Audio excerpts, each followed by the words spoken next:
folks, Cal Kellogg here. Today I'm coming to you from my office, but we are in the middle of deer season here in Northern California, and in a few days I'll be headed back up into the high country in search of blacktail mule deer hybrids as well as black bears. I'm going to do some long day hikes in. I'm also going to do some backpacking, some overnight trips, maybe even some multiple night trips. I want to get back in that really remote terrain where few people go and see if I can get a really big, really beautiful mature buck. So that being said, I'm getting ready to go over what's in my backpack. I've been out a couple times already this year, and I just want to check my gear, make sure I got everything I need for an overnight trip, and I'll talk about what I'd add if I were going for multiple days. But let's start out. You'll see here, this isn't a quote-unquote hunting backpack. This is a backpacking backpack. It's called a Crest Trail 48. It's a 48-liter pack, so it's kind of a mid-size pack. It's from REI. The reason I went with a pack like this versus a traditional camouflage hunting pack is comfort. I've tried a lot of different hunting packs. They're all camouflage, but they're not the most comfortable packs in the world. This pack is designed for backpacking. It's bright blue, which I actually like. I'm out rifle hunting. I want to be seen by the other hunters. It rides great. It's very comfortable, and that means a lot out on the trail. The pack right now, I just weighed it using a digital fishing scale, and it came in right at 25 pounds with my backpacking tent, which I may or may not take. I don't take this every time I go out. Even sometimes on an overnight trip, I don't take the tent. It depends on the weather. And my Thermarest self-inflating sleeping pad. This is a must-have item for me. It really adds to the comfort. It's a little heavier than a traditional foam cell pad, but well worth the extra weight. My cat, he's down here talking to us. But anyhow, let's get inside this pack. The top compartment here, I'll just drop her down here. Hold it like that. This top compartment is where I keep most of my most breakable items. I keep all my camera equipment in here, as well as things I want, on a regular basis. Stuff I can find really easy. So up here in the top compartment, I've got a scarf. This is usually where I keep my video camera and my still camera. And I have a rain cover for the pack in case I get into wet weather. So that's all I've got in here right now. Stick this back in there. There's a couple small side compartments up here where I just kind of keep odds and ends. Oh yeah, Snickers bar, gotta have that. And we'll talk a bit more about food in a few minutes. And then let's see what's on this side. Not really sure where everything is right now because I've moved things around. Yeah, here's my supply of, I'm an old guy, that's Advil, Tylenol, aspirin, all that stuff. All those painkillers that are going to take care of those sore muscles when I'm out hiking around. So this locks down really nicely. It has a securing strap across here, and then it hooks, via these snaps on the side. So you can really lock down the weight. And there's a extra pocket underneath. Let's check that out. This got some critical gear in it. My GPS. I have a Garmin. I have a Garmin eTrex 20. Gets me back to the truck. Helps me find deer that I've got down, stuff like that. Critical piece of equipment. Out here in the outer pouch, I've got some spare batteries for the GPS. I've just wrapped them in saran wrap. So keep those in there. Keep track of where I'm at. I've been lost before, by the way. It is terrifying. Carry your GPS. When I got lost, I had a GPS. It was in my truck. I wasn't lost in my truck, so that was kind of harrowing. That was actually last fall. Ziploc bags. They're just handy. They're waterproof. You can put water in them. Do all kinds of stuff with them. I have some latex gloves, and I have more pairs. I use these when I'm field dressing. Sometimes I wear them under my my regular gloves. If it's going to be wet outside, I don't have waterproof gloves, but I put these on underneath. And got a couple garbage bags. Again, they're waterproof. They waterproof everything. Have 1,001 uses, and they weigh absolutely nothing. So I back with that. So that's the top of the pack. All pretty straightforward stuff. Before we get inside, let's see what else I have on the outside. Over here, got my beanie. I almost prefer beanies to ball caps when I'm out and about, especially early in the morning. Sometimes I'll switch over to a traditional ball cap, but I really like the beanies when I'm out hunting. When I'm wearing a headlamp and stuff, the bill of the hat doesn't get in the way. So anyway, they work for me. Here are my gloves. These are from Home Depot. They're called Firm Grip Work Gloves. They're little lightweight gloves. I went ahead and cut the index finger. Hold this down for my other camera. I went ahead and cut the index finger out of those so I could feel my trigger. And I just wear these in the morning. They keep the chill off. They're very grippy. They're very nice. They protect my hands. They also kind of camouflage my hands. And like I say, if it's raining, I slip on those latex gloves and then put these on. These will get wet, but I am waterproof. And they do keep you a little bit warm. They keep the breeze off your hands. So I'm a big kind of advocate of gloves. So that stuff was here in the outer side pocket. I also shoved my my tripods down in here. And here's my headlamp. I was actually looking for that. I couldn't find it, but now I know where it is. There's my headlamp. I just shove this stuff back in here. And this is pretty much all stuff that I wear when I leave the truck. So that's where I stick my tripod. I kind of loop my tripods back up underneath these straps. That holds it in place, and I'm good to go. On this side, this will actually be inside my pack, but this is my primary knife. This is it's a custom-made knife. It was actually made from about 100-year-old file. It's all hand forged. I don't know if you guys remember the 49ers back in the day. Last time they won the Super Bowl, they had a fellow on the team named Ted Popson. Well, he's a dear friend of mine. He's retired now. And his hobby is metalworking. He made me this knife. It's just awesome. Feels great in the hand. Anyway, this is my primary knife. And I have a couple more blades inside the pack. And this will be inside too. I just slipped this in the side pocket for now. So, nothing else in there. And our final outer pocket. And I really love this pocket here. Any hunting pack or really any backpack, you need this big, accessible outside pocket, in my opinion. This is where you can shove any number of things, jackets, whatever. Right now these will be around my neck when I leave the truck. I got my Leopold binoculars. These are 10 by 50s. A lot of guys prefer 8 power. I go with the 10s. I do a tremendous amount of glassing. This is a mid-priced pair of glasses. I've had them for many years. Buy the best optics you can. I bought these when I had no money. They cost me about $200 back then. They're still going strong. They're phenomenal. If I ever break them, I'm going to buy an even better pair. But I love these glasses. And they have lasted me way more than 20 years. So they're awesome. And I have a 1 liter platypus bottle of water. You got to stay hydrated when you're out there, and it's a great way to do it. I also have a water purifying device inside the pack. We'll get into that. But this is my water supply for the day, and I'll refill it throughout the day when I come across water. So put that down there. Last thing, I have a blaze orange vest. I often don't wear this on my body. A lot of times, I do a lot of sitting and glassing, sitting and watching, stuff like that. When I'm doing that, I'll take this out and I'll just hang it on the brush. I'll hang it on a tree just so, you know, I'm over here. And this stuff just really stands out in the woods. And I use it for that. A lot of times when I'm packing out a deer, I've got the horns and the head on the pack.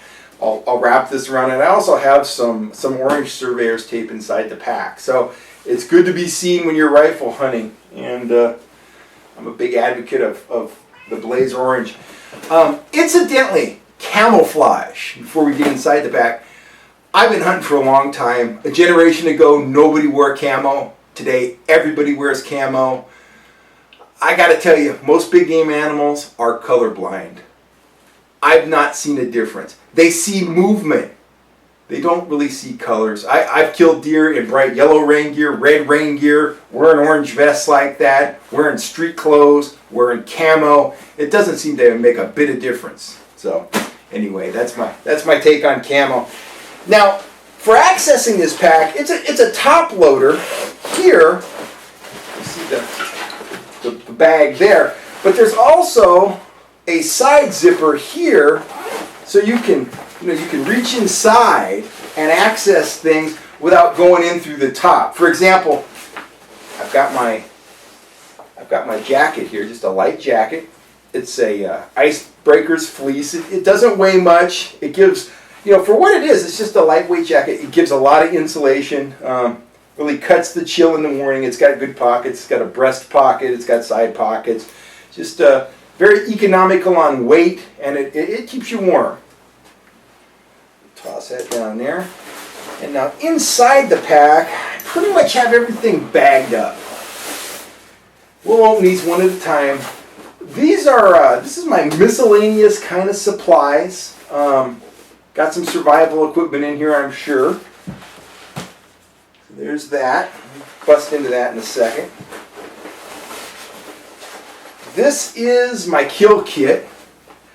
We'll break into that in a second. This is where I have my deer bags, my secondary blades, my saw, my knife sharpener, stuff like that. And finally, got that flagging tape I was talking about, some surveyor's tape. That's handy. Toilet paper, that's handy too. Gotta have that. And let's see. And I have another small compartment bag. Now that about wipes out the inside. Yeah, that's it. So I'm going to go ahead and drop this down to the floor. Let's start off with this bag. Let's see what's in here. Outer pocket, I've got more latex gloves. I've got a scope cover for my rifle. And I'm not going to unfold them, but I have 4 rounds of rifle ammo wrapped in a paper towel there so they don't rattle around. Shove that back in there. This reminds me, I forgot what's in the waist belt on the pack. We'll finish up with that. Inside this pouch, and this is just a little cheapo Kmart pouch, I've got a pen for filling out my deer tags. I have extra camera batteries, wrap those in cellophane. Those are for my GoPro and my little Canon still camera. Deer tag, deer license, bear tag, all that's right there. And I have a Bic lighter in case I want to start a fire, in case I get lost. I'm really into redundancy. I always have 3 or 4 ways to start a fire. You never know when you're going to get lost. You need to make a fire to stay warm. So there's that. Put the tags and license back in there, as well as the camera batteries, and zip that up. And this is a great pouch. I got this, like I said, I think I got this at Kmart or somewhere, and it's got an internal zip pouch here. It's got a place to put your pen there. It's got a little mesh pouch right here where I have some spare batteries for my headlamp. Those are the AAA size. Try to get everything that either takes AAAs or AAs, so I don't have to buy a whole bunch of different kinds of batteries. And then in this little pouch here, I think you can see that there. Put this up to my GoPro. I've got a bunch of Band-Aids, as well as a whistle. And I've got a Pentax optics cloth. That's good for cleaning camera lenses, my binocular lenses, and stuff like that. I've got a couple of those actually, so put all that back in there. If I'm going in deeper or longer, sometimes I'll carry a more extensive first aid kit. But right now I've got some Band-Aids, and that's really about it. Anything more serious than that, it's kind of beyond my scope anyway. So anyhow, that's the one bag. Let's look at my kill kit before we get into the other bag. Actually, we'll do that last. Let's look into the other bag. This is a waterproof Sea to Summit bag. It's a great bag. It's totally waterproof, and I didn't even buy this. I found this out on the trail one day, and it's great. I'm probably going to buy a couple more. I like it so much. It's got a roll top on it, little snap closure. So open this up. See what we got here. Here is my Sawyer water purifier. It's a, I'll do a separate video about this. There's all kinds of videos about these on YouTube, so you can check it out. It's called the Sawyer Mini Works. It has a cleaning syringe. This is the actual filter here. It only weighs a few ounces. And it's a squeeze system. You fill this bottle with bad water, dirty water. You connect this to that, squeeze the water out through the far end, and it's purified, ready to drink, ready to go. I use this bottle to fill my primary bottle, and it works really well. And if I've got a little seep or a little drip or something, oftentimes I'll use one of the Ziploc bags. I'll actually fill that up with water, then kind of pour it in here, squirt it from here into the clean bottle, and stay hydrated all day. It also has a straw, so if you come up on a stream, say, and you don't want to drink water out of your primary bottle, you can snap this straw. You snap this straw right on here, just like that, and you can go ahead. You can suck water from the primary source and drink it right out of the nozzle. So works well. It's a lot better than the old bulky pumps we used to use, and it's in my opinion, it's a lot better than the purifying tablets. Although sometimes I carry those, I just don't like the taste of those. I don't like the aspect of putting chemicals in my water. I'd much rather use a small pump kind of system like this. This thing will do 100,000 gallons of water. So provided you clean it regularly with the backflow and use that syringe, you're good to go. So it's a great system. And it's cheap. If I remember right, I actually bought that when I picked up this pack, and it was only like 24 bucks or something like that at REI. I mean, my old school pump I used to use back in the 90s cost well over $100 when I bought it. So not only have pumps gotten smaller and better, they've gotten cheaper. What else can you say that about? Not a lot of stuff. So I just kind of set that there. Let's see what else we got in the orange bag. Extra socks. You never know when your feet are going to get wet. And here comes some of that redundancy I was talking about. I've got waterproof matches. I've got actually a whole bunch of waterproof, stormproof matches in a waterproof case. So there they are. Oh boy, sounds like somebody is calling me. We'll talk later. Anyhow, I've got the waterproof, stormproof matches. And I have a fire steel and magnesium starter. It's bam! There you go. So if I get lost, I'm going to get a fire started. Absolutely. Guarantee it. There's those two items. I'll set these here. And not a whole lot else in here. Well, actually, I guess there is. I've got another beanie right here. I've got about a half a roll of electrical tape. It's very handy stuff. Use it for a lot of things. More Ziploc bags, a more traditional, this is an Energizer flashlight. It's very bright, has 2 modes. It takes AA batteries, takes only a couple batteries, so that's good to have. I've got the batteries reversed in it right now, so it can't come on by accident, and I've attached a lanyard to it so I don't lose it. Space blanket for extra warmth or making a shelter, whatever. A compass here, a little alcohol-filled silver compass in case my GPS doesn't work for some reason. Got a little bit of paracord. This isn't the 550, this is the 130, but there's 50 feet of it there. Always great to have. A contractor size garbage bag, a big giant one. And last but not least, some really fine small paracord. You can use it for repairing stuff, shoelaces, whatever you need. It's just handy to have. Doesn't weigh anything. And that rounds that bag out. So let's throw all this stuff back in here. Let's see. My cordage, fire making supplies, my hat, all that stuff. Let's toss all this stuff back in here. And then we'll get into my kill kit and my last few items. I'll close that up. Now, my kill kit, this is what I use to butcher animals in the field. And this is just crucial. If you're going to hunt the backcountry, I can't go and drag a deer out, several miles to the truck. It's just not happening. Where they drop, I skin them, I quarter them, and if I've got very far to go at all, I bone them out right there. So here's what's in here. It's not a lot of stuff. It only weighs about a pound.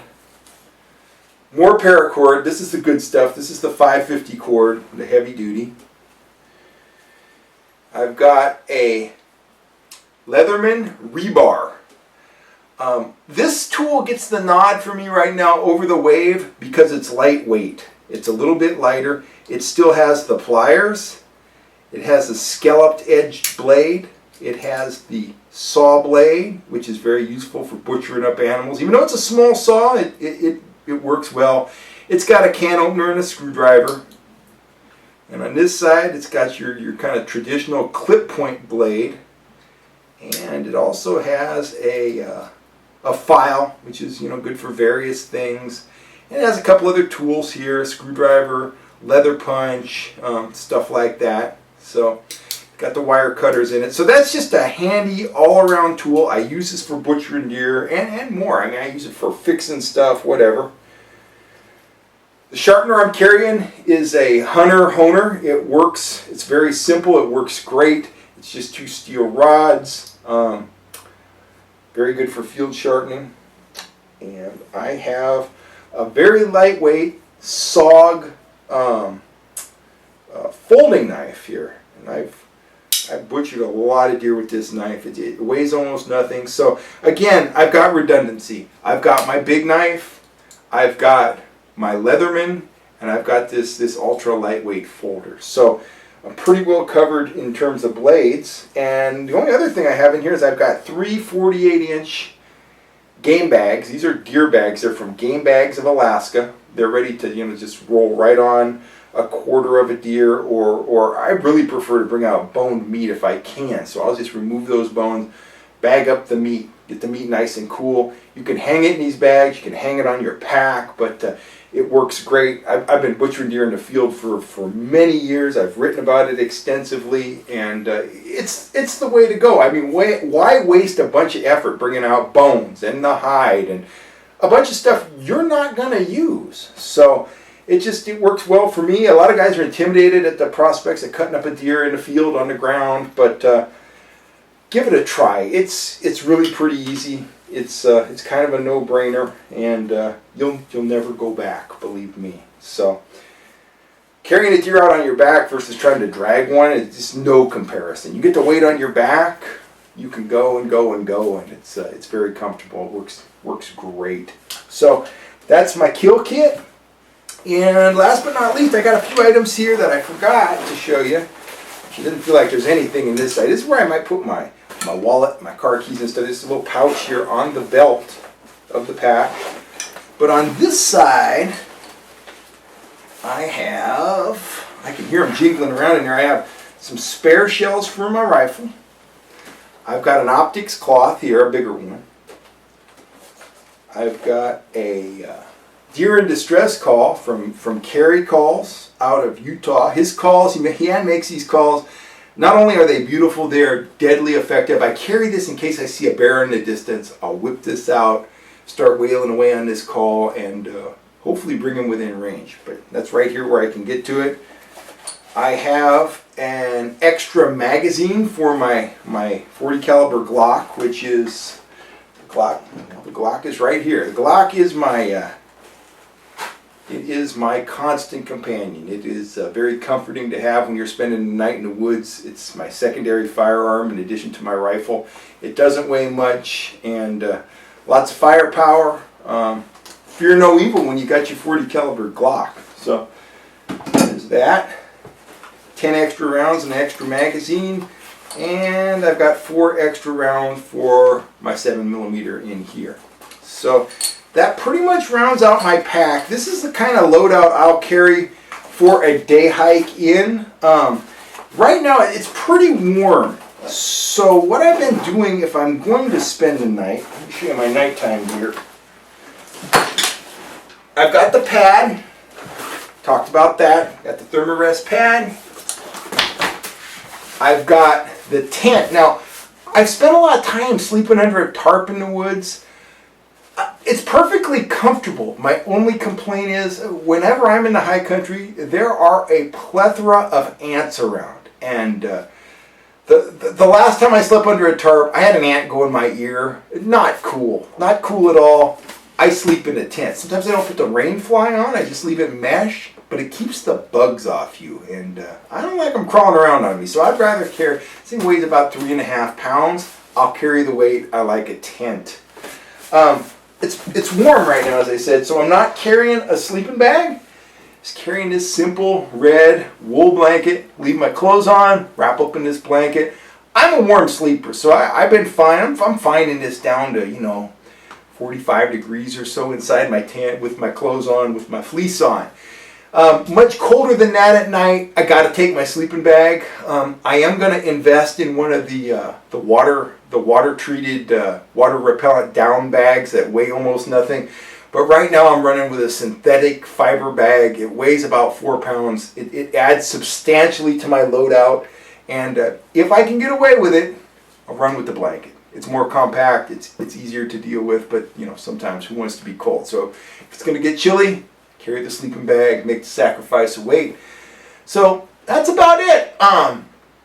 It's backpacking is really the only way that I know to get into prime country when you're hunting public lands. I mean, if you're hunting next to roads, you may get a deer, you may get a bear, but you're dealing with a lot of other hunters, pressure, shooting, cars, driving around, scents, stuff like that. You get a mile or two off the roads, you get back on the trails, you're going to see very few people.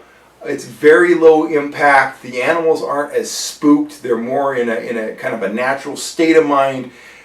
You've just got a lot better chance. So if your body's good, commit to doing the exercises year-round, keep yourself in shape, get yourself a pack, get yourself some gear, start doing some short trips, get your confidence level up, and then get out there and take on the challenge. There is nothing as satisfying as going out on your own, harvesting game on public land, butchering it up, bringing it home, carrying it on your back, and putting it on your table, putting the horns on your wall. It's just a phenomenal experience. If you're a hunter, you get to see things and experience things you're not going to see on the road. I'll catch you next time. Better wrap this up. Better get my pack repacked. And hopefully I'll be coming to you packing out a big old deer. We'll see. Maybe even a bear. Thanks. Catch me next time. Cal Kellogg signing off.